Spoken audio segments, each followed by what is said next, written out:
Tired of typing the same default values every time you create a new Salesforce record? Learn how to set them automatically in under 3 minutes. In this tutorial, I'll walk you through the exact steps to set default values for any object. We'll start by accessing the Setup menu and end with saving your new field. Start by clicking on the Quick Settings gear icon in the top right corner.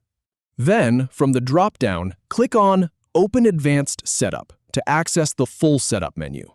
Now, click on Object Manager to see a list of all objects in your org.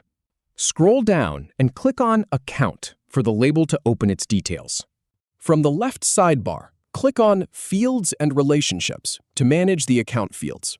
Then click on New to start creating a new custom field. Select Date/Time as the field type and click on Next. Click on Next again to proceed to the Field Details page. Type in a field label, like Default Date. Then type in a field name. It will auto-populate from the label. Click on Next to move forward. If you see an error about duplicate fields, just rename the fields to something unique.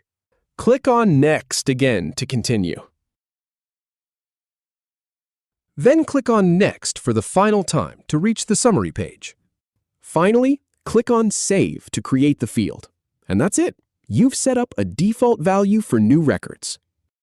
If you have any feedback or if any info is inaccurate, please leave a comment below. We'll do our best to answer or redo the video if needed. Thanks for watching.